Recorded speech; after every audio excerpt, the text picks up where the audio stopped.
choses.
Seigneur, nul n'a pu venir ici en ce lieu selon sa propre volonté, mais c'est par ta volonté.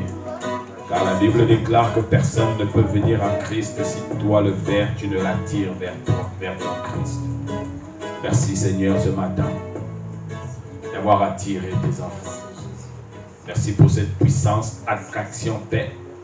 Merci pour la puissance de l'attraction Papa ce matin dans la vie de ton peuple. C'est pourquoi nous prions pour que tu déverses l'onction. Que tu déverses, Seigneur, la puissance. La puissance qui change, la puissance qui transforme.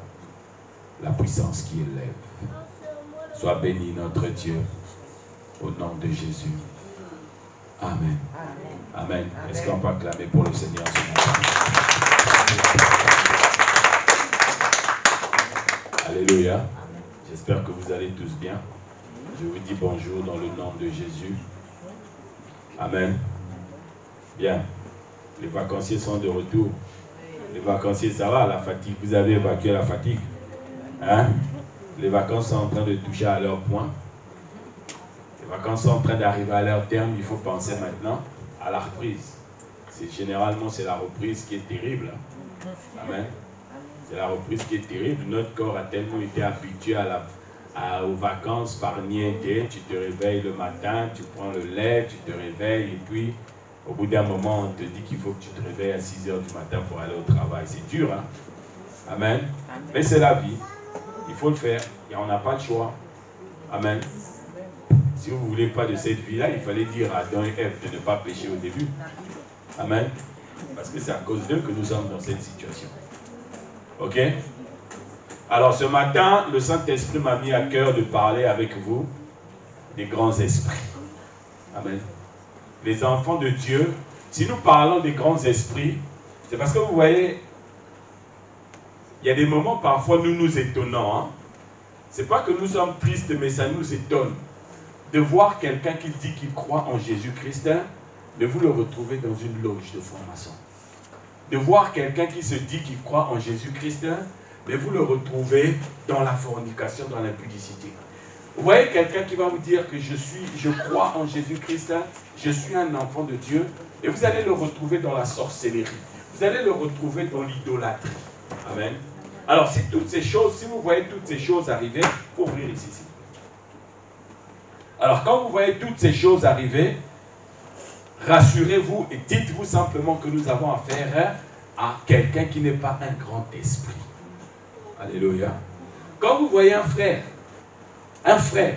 une sœur, vous êtes tout le temps là avec elle en train de prier, en train de lire la parole de Dieu, mais que vous la voyez dans les désirs de la chair, comprenez que vous avez affaire à quelqu'un qui n'est pas un grand esprit. Alléluia. Vous savez, moi quand j'étais jeune, on avait l'habitude de suivre des films de ninja. Est-ce que vous voyez ça? Hein? Je ne sais pas, les jeunes, ils ne connaissent pas ça. Mais nous, on avait l'habitude de suivre les films des ninjas. Et je me souviens, un jour, on était en train de suivre un film. Et il y a un ami qui nous avait emmené une cassette vidéo. Nous sommes en train de regarder le film. Et c'était un film de ninja. Et dans ce film de ninja, l'histoire, c'était quoi? C'est qu'il y a un Américain. Vous savez que le ninja, c'est le Japon. Hein? Le Japon et un peu la Chine, mais plus le Japon. Et un Américain a quitté les États-Unis, il est venu au Japon, lui aussi voulait devenir ninja. Alors le maître ninja qui était là avec ses élèves ninja japonais, les élèves ninja, quand ils ont vu cet Américain qui est venu, ils ne voulaient pas lui. Parce que pour eux, ils s'étaient dit que c'est un Américain, les Américains ne peuvent jamais être des ninjas. Amen. Donc ils se sont opposés à ce que cet Américain soit un ninja. Mais le maître, quand il a vu l'Américain, il lui a dit, j'accepte de faire de toi un ninja. Et les autres élèves japonais, ils ont commencé. Vous savez, quand c'est comme ça, il y a toujours des gens qui ont un peu de la rancœur. Pourquoi le maître, il le prend? Pourquoi lui? Vous voyez ça, non? Hein? C'est comme ça, c'est comme dans les églises. Vous allez voir parfois le pasteur, il aime bien être à côté du frère un tel, ou bien le pasteur, ou bien le frère un tel aime bien à côté, ou bien la sœur un tel aime bien. Et vous allez voir, ça va être commencer à murmurer. Pourquoi est-ce que lui, il est toujours à côté de... Pourquoi? Vous voyez, non? Il y a des gens comme ça là, dans l'église, ça existe. Pourquoi je vous dis que quand vous entendez quelqu'un parler comme ça, c'est un esprit, c'est un petit esprit. Un grand esprit, c'est reconnaître les grands esprits. Alléluia. Alors le maître, quand il a vu cet Américain, il a dit, j'accepterai de t'entraîner. Et il a dit une phrase qui était restée dans ma tête. Jusqu'aujourd'hui, il a dit, seul un ninja peut reconnaître un ninja. Alléluia. Seul un grand esprit peut reconnaître un grand esprit. Ma soeur, mon frère, je vais te dire une chose ce matin. Si les gens te combattent, si les gens murmurent sur toi, si les gens disent des choses sur toi, comprends que ce ne sont pas des grands esprits. Parce que les grands esprits défendent toujours les grands esprits. Alléluia, alléluia. Jésus, les disciples de Jésus sont venus voir Jésus pour dire que les disciples de Jean-Baptiste sont en train de chercher à élever Jean-Baptiste. Les disciples de Jean-Baptiste sont en train de chercher à le mettre devant toi. Jésus leur a dit, oh, calmez-vous. Calmez-vous.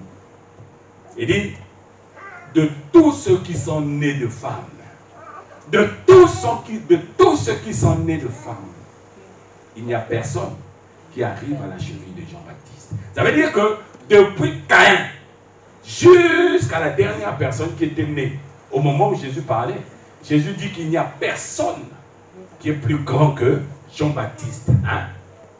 Tu dis? Tu as parlé? Ah, d'accord, excuse-moi. Personne n'est plus grand que Jean-Baptiste. Et il dit, cependant, je vous dis, le plus petit dans le royaume de Dieu, celui-là est plus grand que Jean-Baptiste. Ça veut dire que tous ceux qui sont dans l'église du Seigneur, ce sont des grands esprits au-dessus de Jean-Baptiste. Est-ce que tu es un grand esprit ce matin? Bien aimé, ce qui me fait mal, c'est de voir des enfants de Dieu qui sont tous les jours en train de prier, mais qui sont incapables de développer cet esprit, de développer la mentalité des grands esprits. Incapables de développer la mentalité des grands esprits. Ils sont toujours sur les choses qui sont... C'est comme des... vous voyez les reptiles. Hein? Il n'y a pas un animal, il n'y a pas d'animaux qui sont plus bas que les reptiles, à part les insectes. N'est-ce pas? À part les insectes, il n'y a pas d'animaux qui sont plus bas que les reptiles. Les reptiles ne marchent qu'à ras de terre. Un reptile, quand il va essayer de lever la tête, sa tête ne dépassera pas les 5 cm. Alléluia. Toujours en bas, l'esprit des reptiles. C'est pourquoi la Bible appelle ces gens-là des races de vipères. Parce que la vipère, c'est un reptile. N'est-ce pas? Est-ce que vous comprenez? Mais un enfant de Dieu qui a quitté la nature de la race de vipère, c'est quelqu'un qui cherche à développer la mentalité des grands esprits. Vous savez, dans la Bible, non? Vous avez beaucoup de personnes qui ont développé cette mentalité de grands esprits parce qu'ils ont reconnu le grand esprit dans quelqu'un d'autre. Hein? Vous allez voir par exemple Abigail, dans 1 Samuel chapitre 25, je crois, ou 2 Samuel. Abigail, cette femme-là, elle était mariée à un homme qui était un petit esprit. Mais elle-même, Abigail, c'était un grand esprit. Quand son mari Nabal le fou a commencé à dire n'importe quoi, Abigail a dit tais-toi. Abigail a reconnu en David un grand esprit et elle a couru, elle est venue se mettre à genoux devant lui. Elle a fini dans la maison de David. Les grands esprits bien-aimés marchent toujours ensemble. C'est comme des lions. Un lion ne peut pas marcher avec un guépard. Un lion ne peut pas marcher dans un... Le jour où vous verrez un lion en train de conduire un troupeau de hyènes, il faut vous poser des questions sur la nature de ce lion-là. Alléluia. Le lion s'entoure toujours de lions. Amen. Les grands esprits. Abigail a reconnu en David un grand esprit. Elle s'est retrouvée dans la maison du roi. Toi, quand tu reconnais en quelqu'un un grand esprit, tu te retrouves où? C'est ça la grande question. C'est ça la grande question. Quand vous prenez encore Ruth, Ruth, une femme qui a encore reconnu un grand esprit dans la vie de Naomi. Naomi lui dit, Ruth, on est à Moab, c'est ton pays. Reste ici, moi je vais. Ruth dit, un grand esprit que j'ai reconnu, je vais le laisser.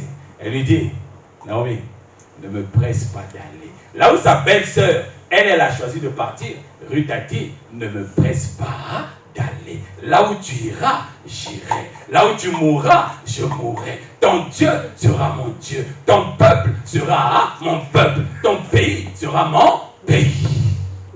Alléluia. Un grand esprit. Ruth s'est retrouvée arrière-grand-mère de David. Amen. Est-ce que vous voyez ça? Arrière-grand-mère de David.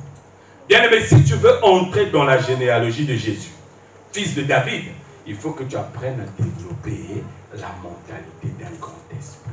Un grand esprit, bien aimé, reconnaît toujours les grands esprits qui sont en face de lui. Quand tu n'es pas un grand esprit, tu ne peux pas reconnaître le grand esprit qui est en face de toi. Et ça, c'est dangereux. Rahab, c'est pareil.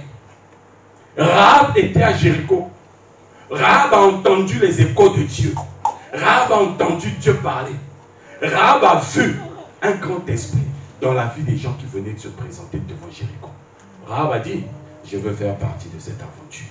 Alléluia. Je veux faire partie de cette aventure. Quand les espions se sont présentés, pendant que les autres étaient en train de chercher à les massacrer, Rahab a dit, je ne les ai pas vus. Elle les a cachés. Un grand esprit. Alléluia. Elle s'est retrouvée dans la généalogie de Jésus. Amen. Amen. Bien-aimé, ce matin, je voudrais te montrer combien il est salutaire pour toi de développer la mentalité d'un grand esprit. Quand tu es un grand esprit, bien-aimé, celui qui est un grand esprit reconnaîtra aussi en toi un grand esprit. Nous allons prendre le Bible, nous allons lire Genèse chapitre 37 du verset 12 au verset 26.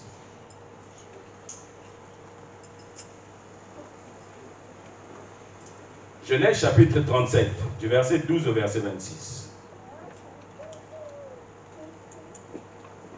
Nous lisons au nom de Jésus. Les frères de Joseph étant allés à Sichem pour faire paître le troupeau de leur père, Israël dit à Joseph, tes frères ne font-ils pas paître le troupeau à Sichem? Viens, je veux t'envoyer vers eux. Et il répondit, me voici. Israël lui dit, va, je te prie, et voici tes frères sont en bonne santé, et si le troupeau est en bon état, et tu m'en rapporteras des nouvelles. Il l'envoya ainsi de la vallée d'Hébron, et Joseph alla à Sichem.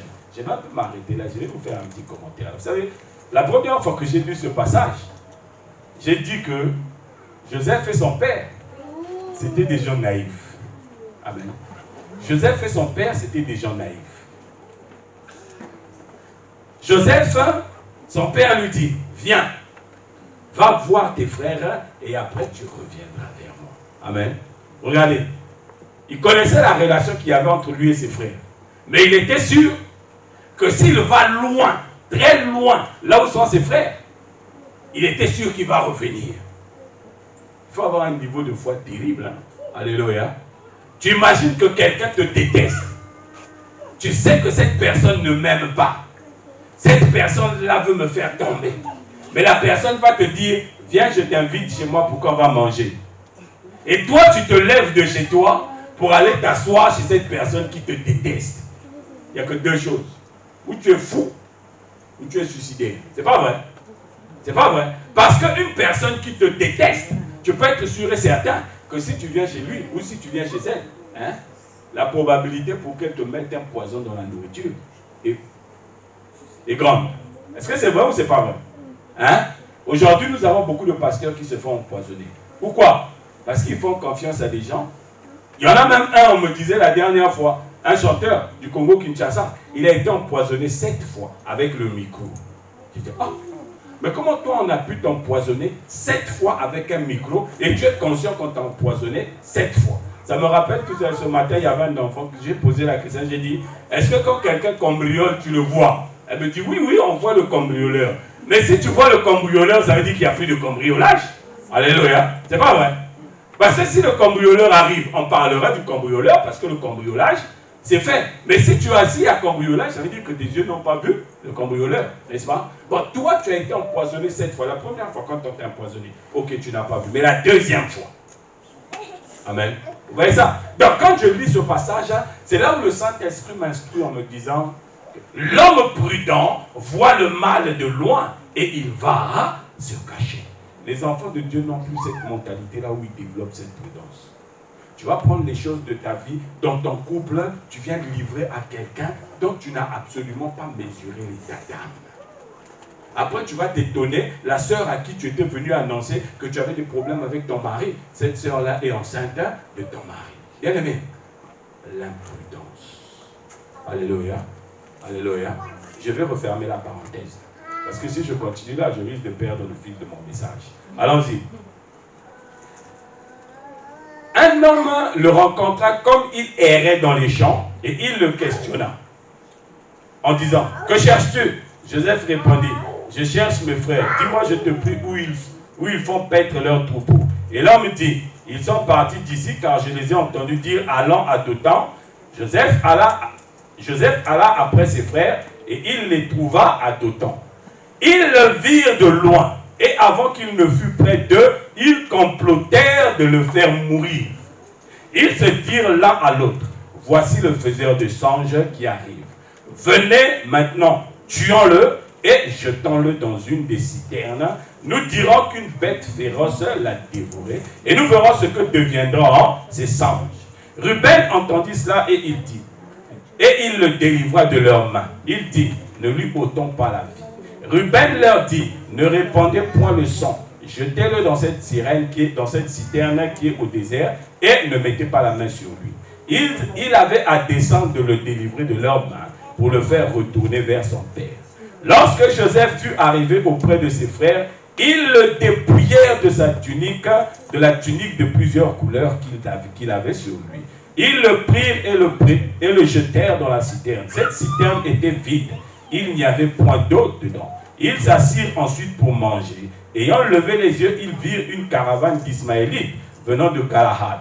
Leurs chameaux étaient chargés d'aromates, de baumes et de myrrhe qu'ils transportaient en Égypte. Alors Judas dit à ses frères, que gagnerons-nous à tuer notre frère et à cacher? Que gagnerons-nous à tuer notre frère et à cacher son sang? Alléluia. Est-ce que vous avez vu ça?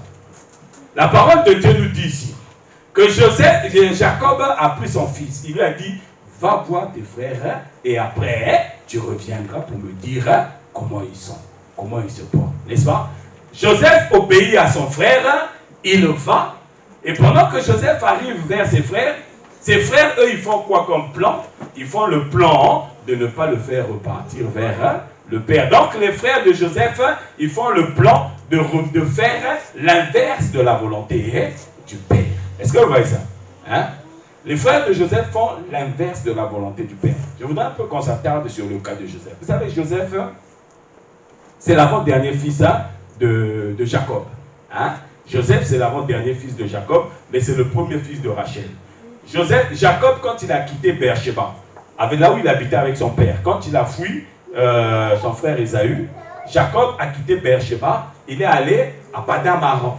Ça veut dire que la distance entre les deux, c'est pratiquement du sud d'Israël vers le nord de la Syrie. Ouais, parce que Padan Aram ou Charan, c'est pareil, c'est la zone qui est située entre le sud de la Turquie actuelle et le nord de la Syrie. Donc, Beersheba est tout au sud d'Israël. Donc, pour trouver une femme, Jacob a quitté le sud de d'Israël pour aller vers le nord. Ça me rappelle quelqu'un d'ennemi.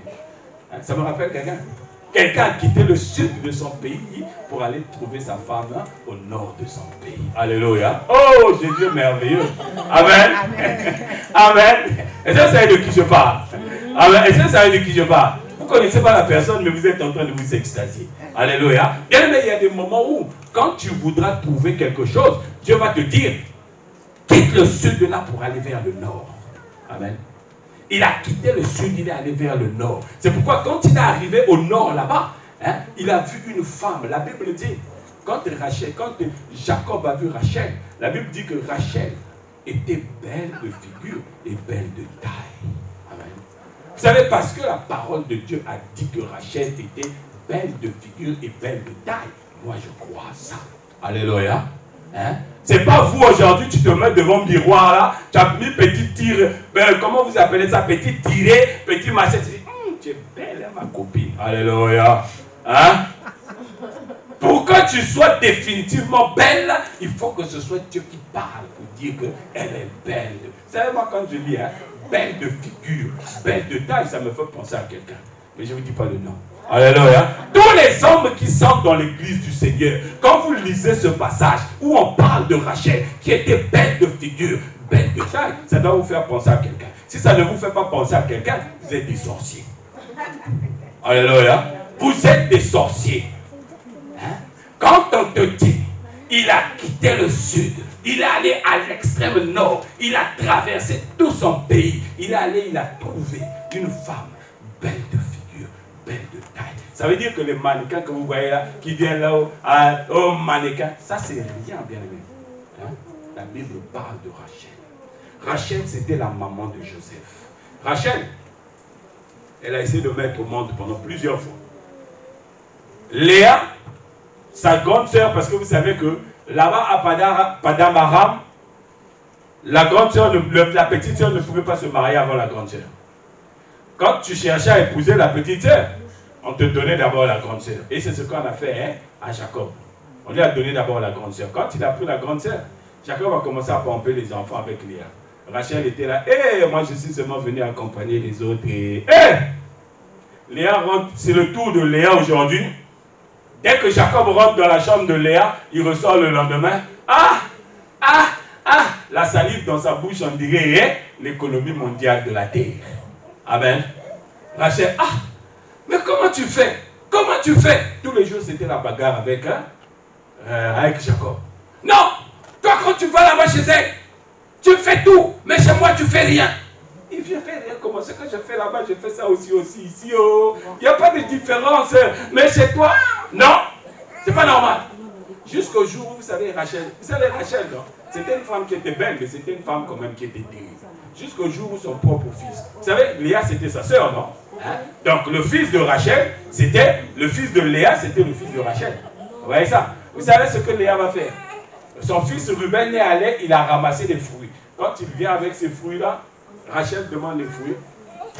Léa lui dit, là tu as pris mon mari, tu veux aussi les fruits de mon fils. Si tu veux les fruits de mon fils, alors donne-moi le tour. Passe ton tour et donne-moi le tour.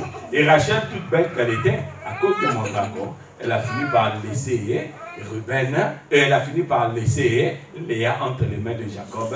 Et quand Jacob est sorti de la tente de Léa, Léa s'est retrouvée encore enceinte.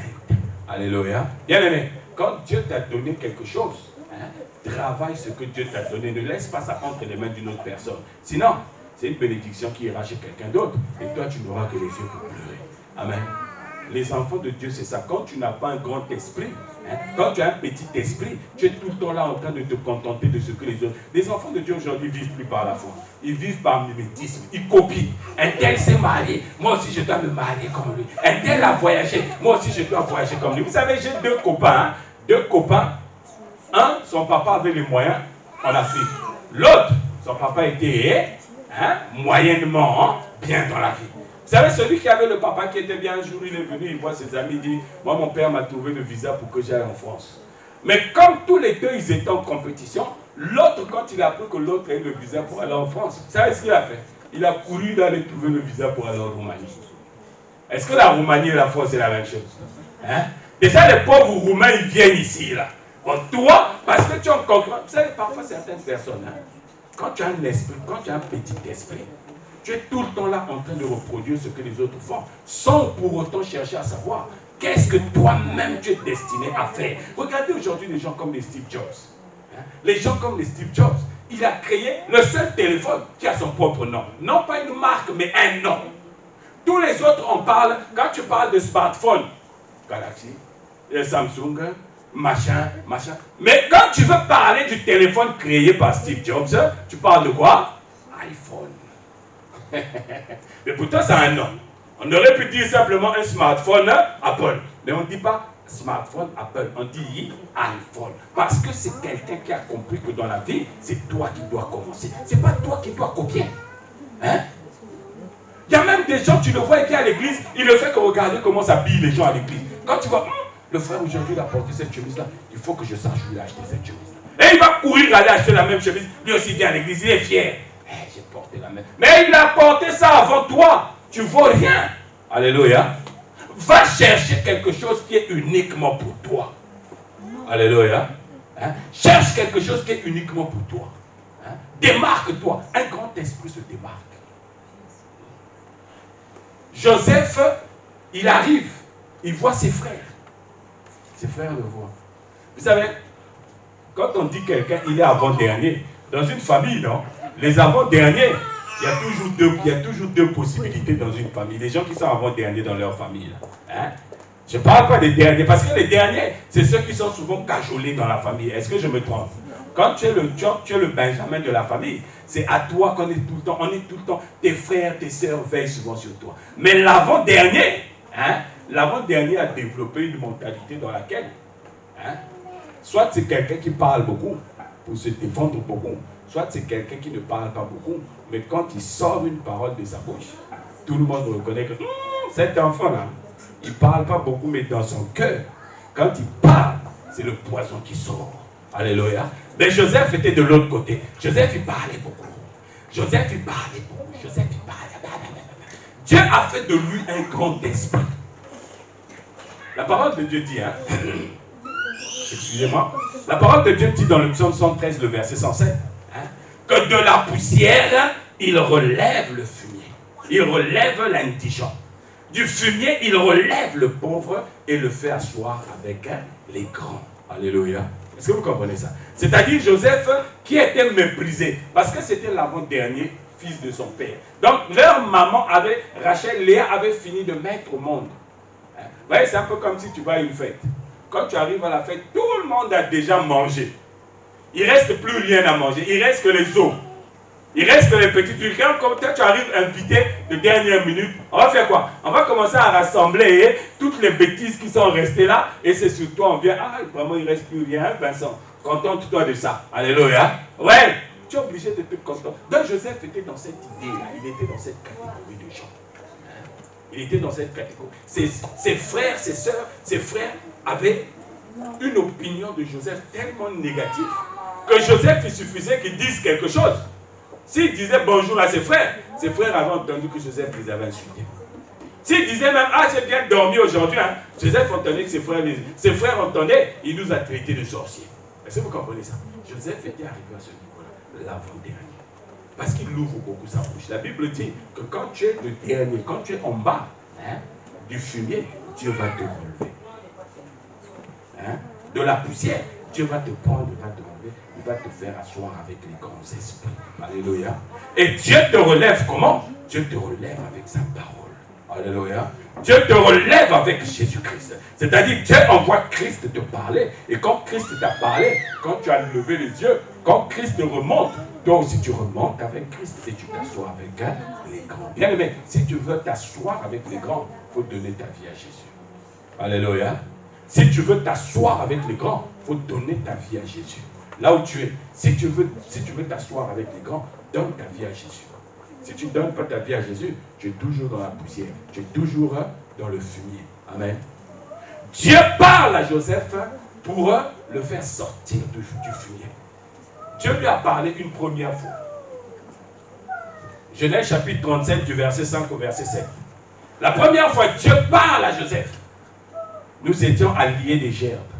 Ma gerbe était debout pendant que vos gerbes se sont inclinées. Symbole de la puissance. Symbole de celui qui est grand. Au lieu de fermer sa bouche, il va voir ses frères.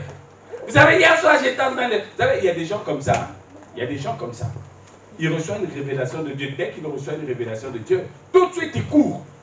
Ah, Dieu, surtout les frères. Surtout les frères. Hein? Tu es célibataire, tu es là. Les sœurs à l'église sont tellement belles. Rachel a menti. Toi, tu dors, tu te réveilles, tu viens voir. Ma sœur, Dieu m'a dit. Dieu m'a montré.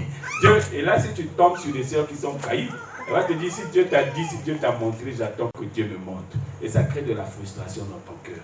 Oh, les sœurs de votre église, elles ne respectent pas les gens. Frère, elles respectent les gens. Ça veut dire que toi, quand tu entends Dieu te parler, ferme ta bouche. Alléluia. Ferme ta bouche. Tout n'est pas bon à dire à n'importe qui.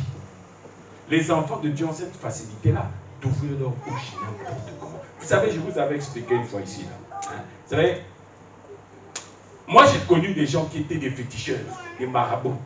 Hein? Dans la famille de mon grand-père du côté de ma mère, hein? Il y a des gens qui faisaient ces choses. Vous savez, un jour j'en ai surpris un en train de discuter avec ses amis devant des bouteilles de noix de palme, de vin de palme. Et ils étaient en train d'expliquer que, oh mon cher, tu sais que quand quelqu'un vient rentrer dans la maison d'un féticheur, hein, ça veut dire que c'est quelqu'un qui est convaincu que sa solution ne peut venir que Dieu, féticheur. Alléluia. Bon, toi, quand tu sais que quelqu'un est entré chez toi parce qu'il est convaincu que sa solution ne peut venir que chez toi, est-ce que tu ne vas pas lui proposer une solution? Est-ce que tu vas lui dire que, non, tu sais, moi je ne peux rien faire pour toi, mais tu es en train de te rabaisser?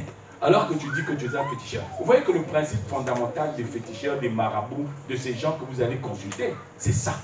Ils savent que quand tu viens le voir, ça veut dire que toi, tu es convaincu que ta solution ne peut venir que de lui. Donc, il est prêt à te déverser tous les mensonges qu'il y a possible sur la terre. Il sait que tu accepteras parce que tu as accepté le principe que ta solution ne peut venir que de lui. C'est pourquoi quand vous voyez des sœurs qui vont voir des prophètes, elles vont voir, prophète, moi j'ai tel problème. Si le prophète lui dit, mets-toi nu, on va faire ta délivrance, elle le fera. Alléluia. Elle le fera parce que psychologiquement le prophète a compris. Tu ne peux pas venir rentrer quelque part où tu penses qu'il n'y a pas de solution pour toi. Tu ne peux pas venir rentrer quelque part où il n'y a pas de solution pour toi. Quand vous invitez les gens à venir à Jésus, quand ces gens ne viennent pas, c'est parce qu'ils sont convaincus que Jésus n'est pas la solution à leur vie. Amen.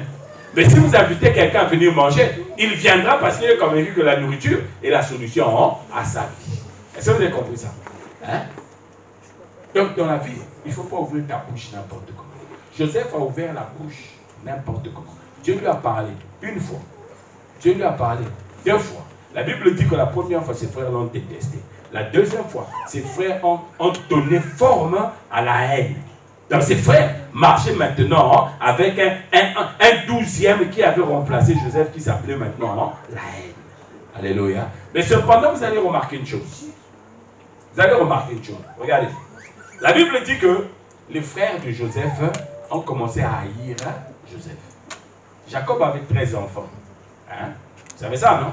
Jacob avait 13 enfants. Il y avait 12 garçons et il y avait une fille. Et pourtant, Jacob, quand il explique le songe, il explique à tout le monde, non? À toute sa famille. Il explique à son père, il explique à sa mère, il explique à ses frères, il explique aussi à sa sœur.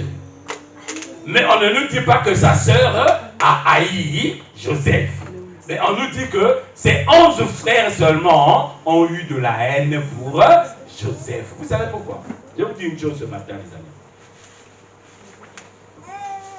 Vous savez la différence qu'il y a entre un homme de sexe mâle et un homme de sexe féminin? C'est-à-dire une femme. Vous savez la différence, c'est quoi? Hein? L'homme de sexe mâle, il est même jaloux de ce qui ne lui appartient pas. Je reprends. Un homme de sexe mâle, il est jaloux même de ce qui n'est pas à lui. Or, la femme, elle est jalouse pour ce qui est à elle. Une femme aujourd'hui, moi, vous savez, si vous regardez dans mon téléphone, d'abord, vous demanderez à mon épouse et vous dira, la majorité de mes amis de l'école que je lui ai présentés, ce ne sont que les filles. Ce ne sont que les filles. Quand j'étais à l'école, hein, je n'avais que des amis filles. Et à aucun moment, je n'ai entendu une fille. On est assis là, il y en a une autre qui passe, et il y en a une qui dit, regardez-moi ce habillé, regardez-moi sa jupe, regardez-moi sa robe. Je n'entends pas ça. Mais ça, quand je suis avec les hommes, je l'entends facilement. Alléluia. Ça, quand je suis avec les hommes, je l'entends facilement. Dès que tu vois un homme passer avec une belle femme, regardez-moi ce vaurien là, il veut montrer quoi? Mais est-ce que c'est ta femme? Alléluia. Est-ce que c'est ta femme? Hein? Regardez-moi ce vaurien. Vous savez, j'ai un ami, hein? J'ai un ami qui habite vers Montmagny là-bas.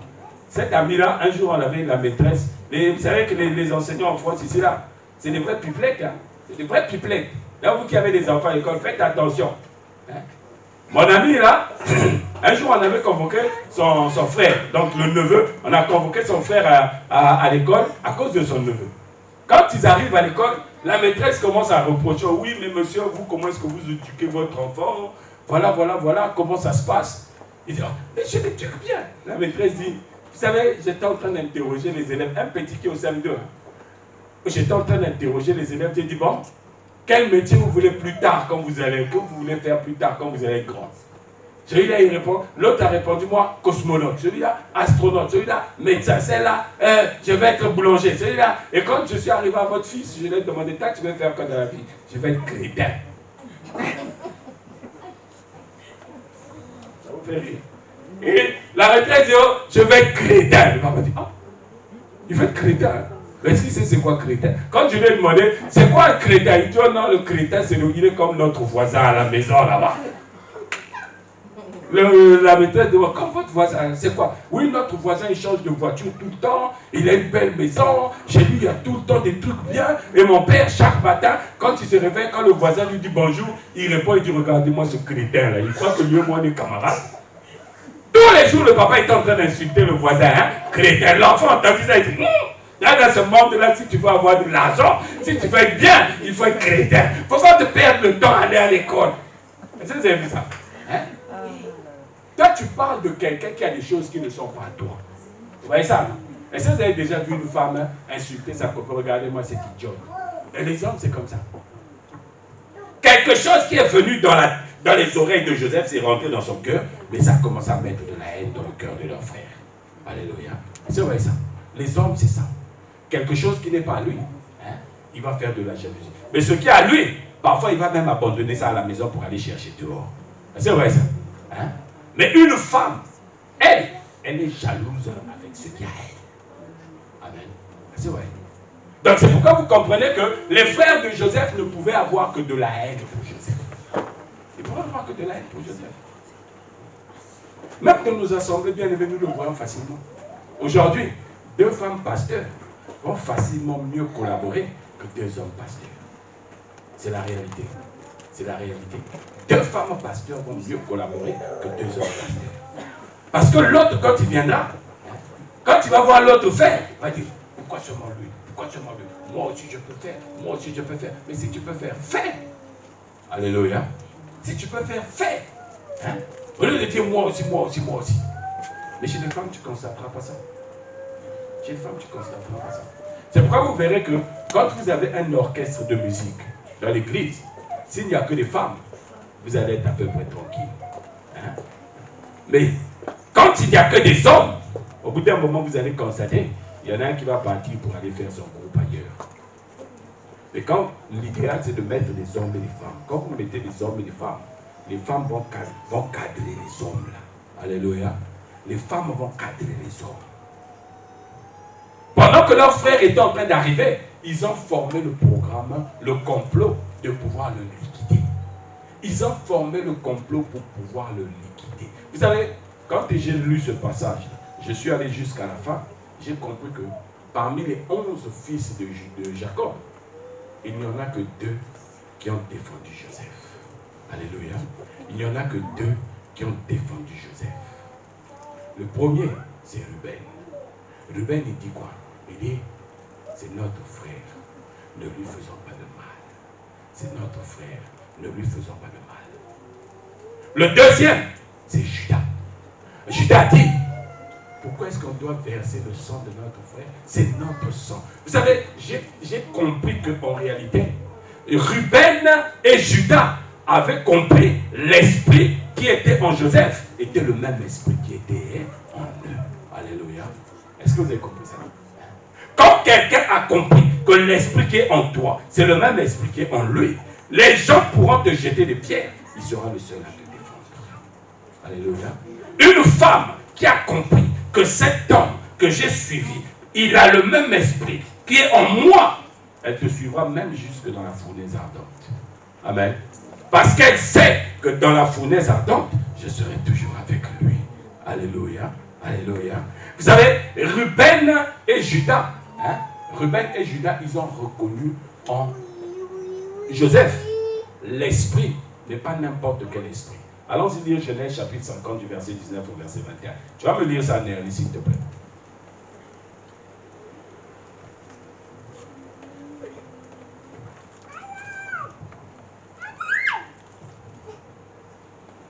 Vas-y, Néerlandais.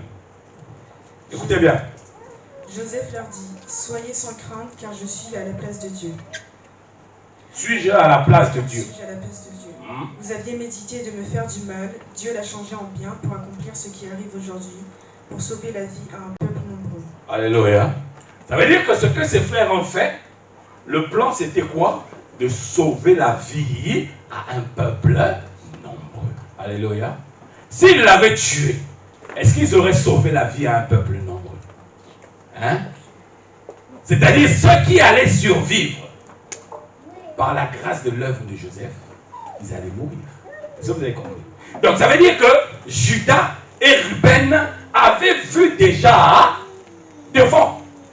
Ruben et Judas s'étaient projetés devant. Ils avaient un esprit en eux qui leur avait dit, attention, celui que vous voulez massacrer là, il a l'esprit que j'ai mis en vous. Vous savez, l'esprit qui était en Ruben et en Judas, ce n'est rien d'autre que l'esprit de Jésus-Christ. Alléluia. Parce que Ruben, la Bible dit que c'était le premier-né de Jacob, le premier-né d'Israël. Donc le premier-né de celui qui est le vainqueur. Or, notre Dieu est le grand vainqueur au-dessus de tous les vainqueurs. Et le premier-né de Dieu, c'est qui? Jésus-Christ. Alléluia. Dans Hébreux chapitre 5, il dit, et lorsqu'il introduisit de nouveau le premier-né, il dit que tous les anges l'adorent. Alléluia. Donc vous comprenez que Ruben était animé par l'esprit du premier-né qui est adoré par les anges. Il a compris que l'esprit du premier-né qui est en moi, c'est le même esprit qui est dans Joseph, l'esprit de celui qui vient pour sauver un peuple nombreux, non pas de la famille physique, mais de la famille spirituelle. Alléluia. Un grand esprit bien-aimé ne s'arrête pas à ce qu'il voit aujourd'hui, mais un grand esprit se projette sur ce qui vient dans le futur. Amen. Un grand esprit se projette dans ce qui vient dans le futur. Regardez Jésus-Christ, le grand esprit par excellence, l'esprit de Dieu, le Dieu qui est esprit. Alléluia. Jésus-Christ est en train de prier dans Jean chapitre 17. Il dit, Père, je ne te prie pas seulement pour ceux qui sont là devant moi, mais je te prie aussi pour ceux qui viendront après. Ceux qui viendront après, j'envoie ma prière sur eux, de telle sorte que eux aussi, ils puissent être loin des œuvres de l'ennemi. Alléluia, alléluia. Donc ça veut dire que toi, si tu es là ce matin, c'est parce que Jésus-Christ avait prié. Il avait ouvert sa bouche pour prier pour toi avant d'aller à la croix. Alors vous avez des gens aujourd'hui, des femmes aujourd'hui, surtout des femmes. Là, je parle aux femmes. Elle n'a pas d'enfant. Elle ne pense même pas à prier. Elle ne pense qu'à se plaindre. Ah, moi je n'ai pas d'enfant. Moi je n'ai pas d'enfant. Ma belle-mère est en train de me faire des ennuis. Ma belle-mère, ma belle-mère, ma belle-mère. Et c'est devenu presque une chanson. On va dire même top. On va même mettre ça dans le top 50 des tubes de l'été. Alléluia. Bien-aimé, quand tu n'as pas d'enfant, si tu es un grand esprit, commence à prier pour tes enfants. Je dis, Seigneur, je ne prie pas pour les enfants que je n'ai pas encore aujourd'hui, mais je prie pour ceux qui vont venir demain. Parce que je crois que demain, il y aura des enfants qui vont venir. Si Jésus ne croyait pas qu'il y avait des gens, qu'il y aurait des gens qui allaient se convertir, est-ce qu'il aurait prié? Est-ce qu'il aurait prié? Il n'aurait pas prié. Il aurait dit, Seigneur, je te prie pour ceux-là parce que je sais que quand je vais mourir, c'est avec ceux-là que mon œuvre va s'arrêter. Frère, sœur, vous savez, moi quand je prie, moi quand je prie pour cette assemblée, je ne prie pas que pour vous. Je ne prie pas que pour vous qui êtes là. Mais je dis toujours au Seigneur, Seigneur, je sais que tu as prévu de me ramener un évangéliste. Je prie pour cet évangéliste, Seigneur. Là où il est, je prie pour cet évangéliste. Je prie pour ce docteur. Je prie pour ce pasteur. Je prie pour cet apôtre. Je prie pour ce prophète. Je prie pour eux. Amen. Parce que je sais que Dieu va me les révéler un jour. Alléluia. Un grand esprit ne s'arrête pas à ce qu'il voit là. Un grand esprit se projette toujours sur l'avenir. Amen. Les frères, c'est ça. Les sœurs, c'est ça. Vous savez, les frères à l'église, surtout en matière de mariage, vous allez constater que c'est souvent là où on trouve les gens, les enfants de Dieu, qui ont des petits esprits. Une sœur en Christ voit souvent un frère qui vient à l'église, surtout comme maintenant dans la majorité des églises, on est en train de prêcher aux gens, on dit, si tu n'as que comment on appelle ça, des tapettes ou des tongs. Faut pas venir à l'église en tongs, frère. C'est pas bon, tu ne respectes pas Dieu. Parce que Dieu il t'a dit que lui, pour le respecter, il faut venir à l'église, il faut porter des chaussures. Hein? Il faut porter des chaussures qui font du bruit quand tu marches sur les carreaux. Frère, il ne faut pas venir en tongs. Et aujourd'hui, vous avez des enfants de Dieu qui ont développé cette mentalité. Toi, frère, tu viens à l'église en tongs. Dès que tu viens seulement pour ouvrir ta bouche devant la sœur, tu dis, ma sœur, je pense que... Tu penses que quoi? Tu penses que quoi? Qui t'a même demandé de penser là où tu es? Ah! Là, les frères à l'église, ils ne peuvent plus penser. Hein? Parce qu'ils ont tongs, ils ne peuvent plus penser. Hein? Écoute-le au moins. Mais si ça ne te plaît pas, dis-lui, frère, il faut passer ton chemin. Il faut passer. Mais avant même qu'il n'ait dit le fond de sa pensée, tu commences déjà à dire qui t'a demandé de penser. Des enfants de Dieu. C'est terrible, hein? Et les frères eux-mêmes aussi, ils commencent à développer ce complexe-là. Quand tu vois un frère qui vient à l'église en tongs, il s'interdit lui-même de pouvoir s'approcher même à une sœur pour lui dire ne serait-ce que même bonjour. Parce qu'il vient en tongs, il voit la sœur venir sur des talons, on dirait des chassiers là. Lui, quand tu vois la sœur, elle est passée. Il contourne. Amen. Voilà comment on développe un esprit. Là où tu es là avec des tongs, bien-aimé, hein, tu ne passeras pas toute ta vie avec des tongs. Tu ne passeras pas toute ta vie avec des tongs.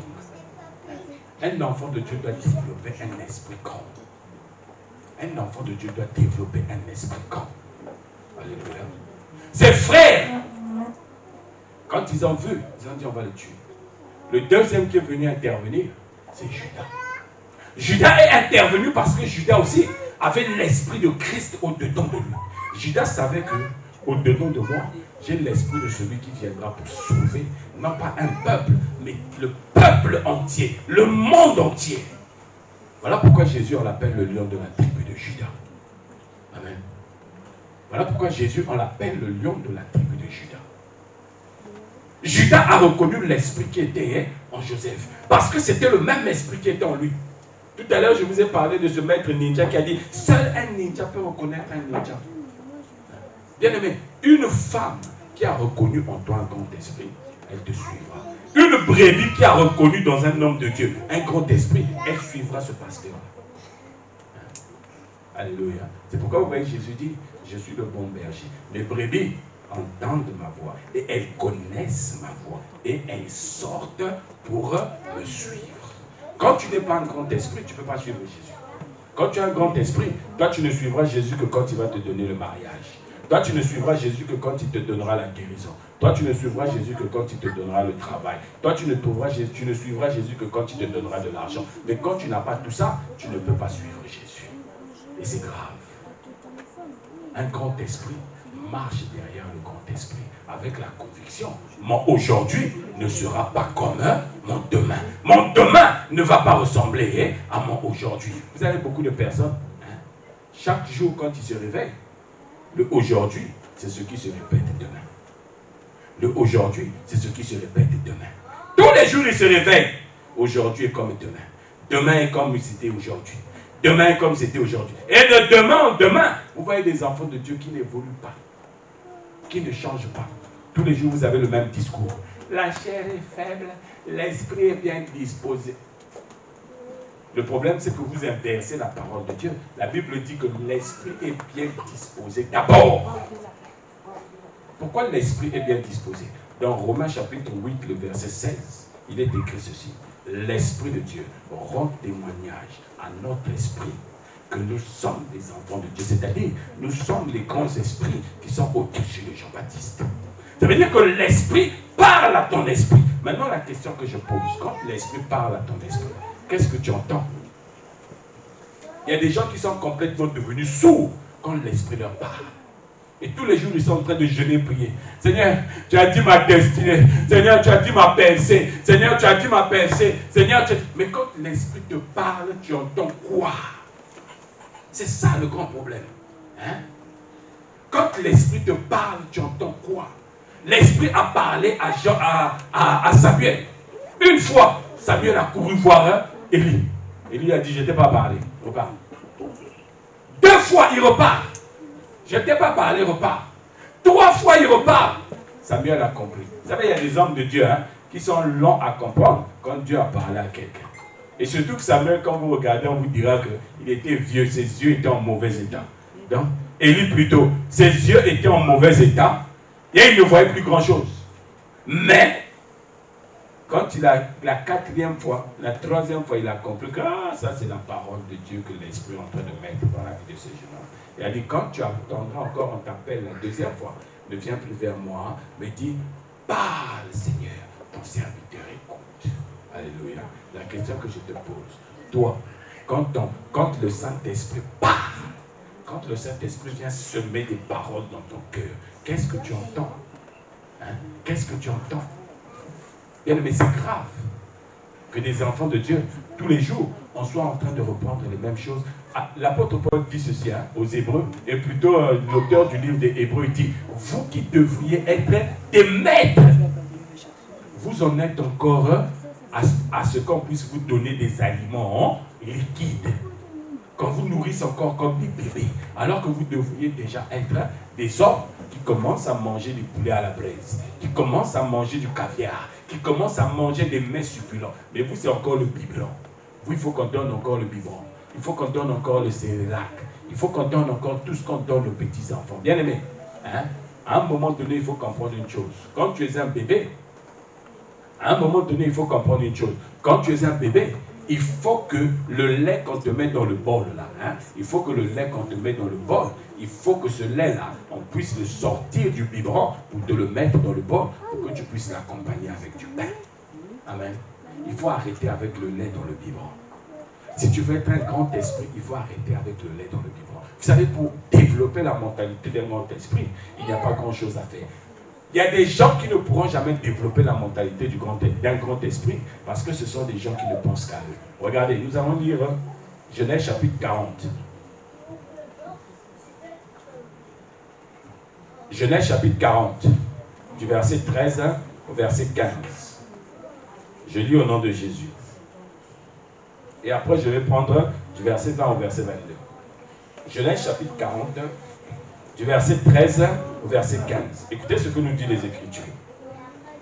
Les choses sont arrivées selon l'explication qu'il nous avait donnée. Non, verset 13. Encore 3 jours et Pharaon relèvera ta tête et te rétablira dans ta charge. Tu mettras la coupe dans la main de Pharaon comme tu en avais l'habitude, lorsque tu étais son échanson. Mais souviens-toi de moi quand tu seras heureux et montre, je te prie, de la bonté à mon égard. Parle en ma faveur à Pharaon et fais-moi sortir de cette prison, car j'ai été enlevé du pays des Hébreux et ici même je n'ai rien fait pour être en prison. Le chef des panetiers, voyons, après on va sauter, on tombe directeur du verset 22. Donc là, Joseph est en train de s'adresser au chef des échansons. On tombe du verset 20 au verset 22. Écoutez ce qui va se passer. Le 3e jour, jour de la naissance de Pharaon, il fit un festin à tous ses serviteurs. Il éleva la tête du chef des échansons et la tête du chef des panetiers au milieu des serviteurs. Il rétablit le chef des échansons dans sa charge d'échanson pour qu'il mît la coupe dans la main de Pharaon. Mais il fit pendre le chef des panetiers selon l'explication que Joseph leur avait donnée. Écoutez le verset 23, c'est surtout le verset 23 qui me plaît grave, comme disent les petits enfants. Le chef des échansons ne pensa plus à Joseph. Il a fait quoi? Il l'a oublié. Alléluia. Tu es venu voir quelqu'un, tu avais un problème, cette personne t'a donné la solution à ton problème, cette personne t'a dit, par contre, quand ça va s'accomplir, ne m'oublie pas. Regardez les petits esprits. Regardez les petits esprits. Il a réussi à obtenir ce qu'il voulait, il a oublié celui qui l'a aidé à monter là-bas. La Bible dit qu'il a oublié. Bien aimé, je vais te donner une confidence ce matin.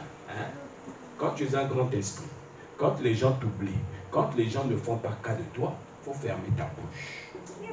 Parce que quand les gens à qui tu as fait du bien, quand ces gens t'oublieront, Dieu ne t'oubliera pas. Dieu va les forcer à se rappeler de toi. Alléluia. Dieu va les forcer. Je dis, quelqu'un ce matin est en train de m'écouter. Tu as l'impression que les gens t'ont oublié. Le Saint-Esprit est en train de me dire, de dire à quelqu'un ce matin, je ne sais pas si c'est ici ou vous qui me regardez sur les réseaux sociaux là. Le Saint-Esprit est en train de me dire, il y a quelqu'un qui est en train de pleurer tous les jours dans son cœur. Il a fermé son cœur parce qu'il se dit que moi j'ai fait beaucoup de bonnes choses aux gens, j'ai fait ceci aux gens, mais les gens m'ont oublié. Bien aimé, ce matin, je suis en train de t'annoncer que les gens qui t'ont oublié, Dieu va les forcer à se souvenir de toi.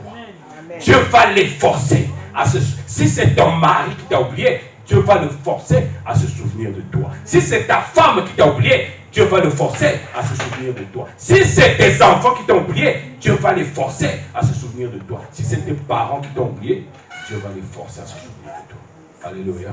Un grand esprit. Un grand esprit ne se prend pas la tête quand on a oublié. Il sait que quand vous m'avez oublié, quand vous m'oublierez, Dieu va vous forcer à vous souvenir de moi. Alléluia. Alléluia. Dieu va vous forcer à vous souvenir de moi. Bien aimé, quand tu veux développer la mentalité d'un grand esprit, il faut que tu sois quelqu'un qui aime être là où est la parole de Dieu. Regardez, Exode chapitre 33, le verset 11. Vas-y, Néali, tu nous lis ça s'il te plaît. On va finir avec ce passage-là. Exode chapitre 33, le verset 11. Vas-y. L'Éternel parlait avec Moïse face à face, comme un homme parle à son ami. Puis Moïse retournait au camp, mais son jeune serviteur, Josué, fils de Nun, ne sortait pas du milieu de la tente. Alléluia. Est-ce que vous avez vu ça? La Bible dit ceci, Dieu parlait à Moïse dans la tente, comme on parle avec un homme face à face. Mais Moïse n'était pas seul. Il y avait Josué à côté de lui. Moïse, c'était un grand esprit. Mais Josué, c'était un petit esprit. Vous savez que Josué, quand vous allez prendre votre Bible, vous allez lire dans Nombre chapitre 11, vous allez voir là-bas que Dieu avait donné comme conseil à Moïse par la bouche de Jéthro. Il lui avait dit, choisis 70 anciens, hein? Comme ça, l'esprit qui est sur toi, je mettrai ça aussi sur eux. Le travail que tu fais, eux aussi, ils feront le même travail. Amen. Et Moïse a choisi 70 anciens. Parmi les 70 qu'il avait choisis, il y en avait 10 qui étaient avec lui dehors, mais il y en avait 2 qui étaient restés dans le camp. Regardez comment Josué était un petit esprit. Comme Dieu a fait descendre l'esprit, ceux qui les 10 qui étaient les 68 qui étaient avec Moïse hors du camp ont commencé à manifester les dons de l'esprit. Et 2 qui étaient restés dans le camp, Eldad et Médad, eux aussi, ils ont commencé à manifester. Regardez comment se comportent les gens qui ont des petits esprits. Josué, parce qu'il était à côté de Moïse, quand il a vu Médad et Eldad commencer à manifester la même chose que ceux qui étaient à côté de Moïse, il a couru voir Moïse. Moïse. Il y a 2 abrutis qui sont en train de faire ce que tu es en train de faire ici à les 68. Regardez. La bouche de quelqu'un qui a un petit esprit. Tu vois les autres qui sont en train de faire. Il était jaloux. Moïse lui a dit, oh, tu es jaloux quoi. Si Dieu veut que son peuple soit rempli de prophètes, il est où ton problème? Alléluia. Josué avait compris que si je continue comme ça, je vais être un petit esprit, je vais être oublié de génération en génération. Josué a compris. Ma force ne passe plus dans ma bouche qui parle quoi. Ma force passe maintenant dans mon corps qui reste là où Dieu parle à Moïse de bouche à bouche comme on parle à un homme. Moïse pouvait sortir, mais Josué, il était là. Il dit, Seigneur, je veux écouter aussi ce que tu as dit à Moïse. De la même manière que tu as parlé à Moïse, je veux que tu me parles aussi. Les enfants de Dieu aujourd'hui, ils attendent que le pasteur fasse tout. Ils attendent que le pasteur dise tout. Ils attendent que le pasteur leur dise. C'est pourquoi aujourd'hui, vous avez beaucoup d'enfants de Dieu qui sont devenus comme des ânes. Vous avez vu l'âne, non? L'âne, quand il a décidé de s'arrêter, il s'arrête. Mais quand tu veux le faire avancer, tu prends une carotte, tu mets devant lui, il avance, sans même regarder où il va. Tu peux même aller le faire tomber dans un trou. Il ira tomber. Amen. Il ira tomber dans son trou. Jésus avait compris que quand tu veux développer un grand esprit au-dedans de toi, il faut être là où Dieu est en train de parler à son serviteur. Il faut être là où le Saint-Esprit est en train de parler à ton cœur. La question que je te pose ce matin, est-ce que toi tu es un grand esprit? Quand le Saint-Esprit te parle, quand l'Esprit de Dieu parle à ton cœur, quand l'Esprit de Dieu parle à ton esprit, qu'est-ce que tu entends? Hein? Quand l'Esprit de Dieu parle à ton esprit, qu'est-ce que tu entends? Je ne sais pas comment vous priez. Hein? Je ne sais pas comment vous priez. Mais ce matin, je voudrais te demander, quand tu pries, quand l'Esprit parle à ton cœur, quand l'Esprit parle à ton esprit, qu'est-ce que tu entends? Est-ce que tu entends l'Esprit qui te dit, oui, c'est bon mon fils, continue avec ce que tu fais. Continue avec ce que tu fais. Oui, c'est bon ma fille, continue avec ce que tu fais. Est-ce que c'est ce que tu entends l'Esprit te dire? Bien-aimé, ce matin, je veux que tu sois un grand esprit. Je veux que tu sois un grand esprit qui n'arrête pas sa vie à ton bulletin de paye de ce matin. Mais je veux que tu sois un grand esprit qui projette ta tête, qui projette ton cœur, qui projette ton esprit dans ton compte en banque de demain. Parce que quand tu restes bloqué sur ton bulletin de paye d'aujourd'hui, tu ne verras pas ton compte en banque demain. Ce matin, je veux que tu sois un grand esprit. Si tu veux être un grand esprit, commence à être comme je suis. Commence à être comme je suis. Seigneur, parle, ton serviteur écoute. Je resterai là. Je resterai là. Tant que tu ne m'auras pas dit, tant que tu ne m'auras pas parlé, je veux voir, je veux connaître, je veux partager, je veux expérimenter avec toi. Je ne veux pas que les gens viennent me dire que ma destinée c'est ceci, mais je veux que toi tu me montres. Je veux voir, Seigneur, ce que toi tu vois de moi. Bien-aimé, quand tu vois ce que Dieu voit de toi, ce qui se passe aujourd'hui pour toi ne peut plus être un prétexte pour toi d'arrêter de prier. Ce qui se passe pour toi aujourd'hui ne peut plus être un prétexte pour toi de te détourner de Dieu. Mais quand tu vois ce que Dieu voit, alors toi tu es quelqu'un qui te dit, Seigneur, prends-moi la main. Seigneur, prends-moi la main parce que je veux arriver là où tu m'as montré. Seigneur, prends-moi la main. Prends-moi la main ce matin. Oh Jésus. Seigneur, ce matin, nous voulons te dire merci. Merci Seigneur ce matin pour cette grâce merveilleuse que tu nous as donnée. Merci pour cette grâce merveilleuse que tu nous as donnée, Seigneur, de réaliser que tu as fait de nous des grands esprits par ton esprit.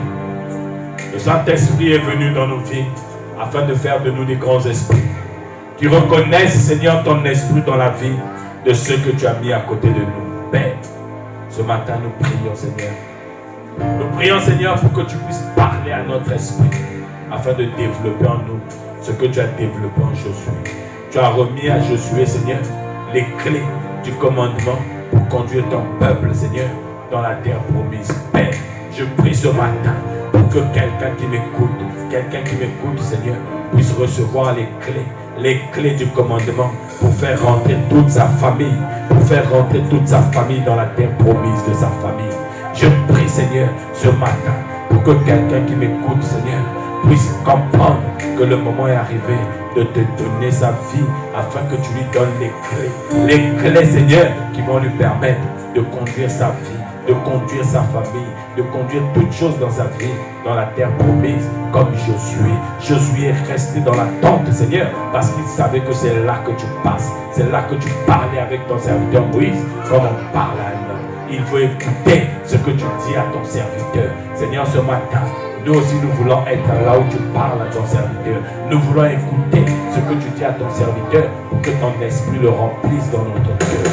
Oh Dieu, bien-aimé, parle à ton Dieu ce matin. Parle à ton Dieu, bien-aimé, ce matin. Ne te retiens pas. Dis-lui, Seigneur, j'ai écouté ta parole. Tu as dit que du fumier, tu relèves l'indigent. De la poussière, tu relèves le pauvre et tu le fais asseoir avec les grands. Seigneur, ce matin, je reconnais que tu m'as fait asseoir avec les grands. Seigneur, tu m'as fait asseoir avec les grands. Je veux fermer ma bouche maintenant pour te laisser parler. Gloire à toi, Jésus.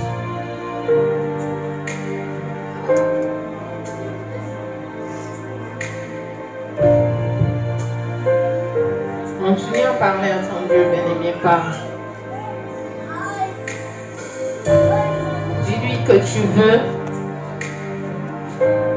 veux parler que par son esprit. Parce que son esprit est l'esprit le plus puissant que tout autre esprit sur cette terre. C'est l'esprit devant lequel tout genou fléchit et toute langue confesse. C'est l'esprit qui a vaincu la mort, qui a vaincu le séjour des morts. C'est l'esprit de révélation, l'esprit de lumière. Désormais, Seigneur, je veux marcher que par la puissance de ton Saint-Esprit.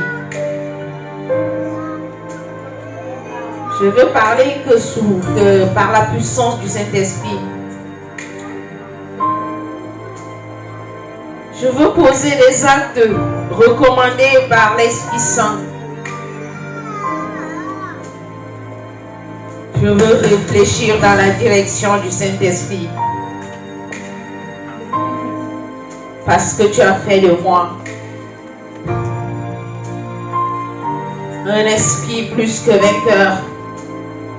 C'est pour cela que tu es mort. Aujourd'hui, je suis un grand esprit. Je suis l'esprit le plus puissant que tout autre esprit. Je ne veux plus marcher par ma propre volonté. Je ne veux plus écouter ma chair. Je ne veux plus écouter les gens de ce monde. Je ne veux plus écouter n'importe quoi que l'ennemi peut me siffler à l'oreille. Je veux t'écouter toi et toi seul. Merci Seigneur. Merci pour cette faveur. Merci pour cette grâce. Merci de nous avoir rétablis dans nos droits. Merci de nous avoir rappelés à l'ordre. Merci de nous avoir rappelé l'autorité que tu nous as donnée. Merci de nous avoir rappelé la puissance que tu as mis à notre disposition. Ce matin, nous te disons merci. Laisse que nous entrons dans la promesse que tu nous as faite. Laisse que nous vivons ce que tu as accompli pour nous. Laisse que nous vivons la grandeur que tu as prévue pour nous. Seigneur, merci. Merci infiniment. Bénis ton serviteur. Bénis chaque personne ici présente. Laisse qu'en sortant d'ici, nous ne puissions plus vivre comme des personnes ordinaires, mais que nous puissions être des gens extraordinaires. Parce que tu as fait de nous des gens extraordinaires à travers ta mort sur la croix. Seigneur, merci. Merci ce matin. Bénis ton serviteur. Bénis chaque personne ici présente. Honore ton nom. Grave cette parole dans notre vie afin que nous puissions marcher, grandir, marcher par la foi, marcher par la puissance du Saint-Esprit afin de réaliser les choses pour lesquelles tu nous as créés pour la gloire de ton nom. Au nom puissant de Jésus, nous avons prié. Amen. Amen. Acclamons la parole de Dieu. Allez.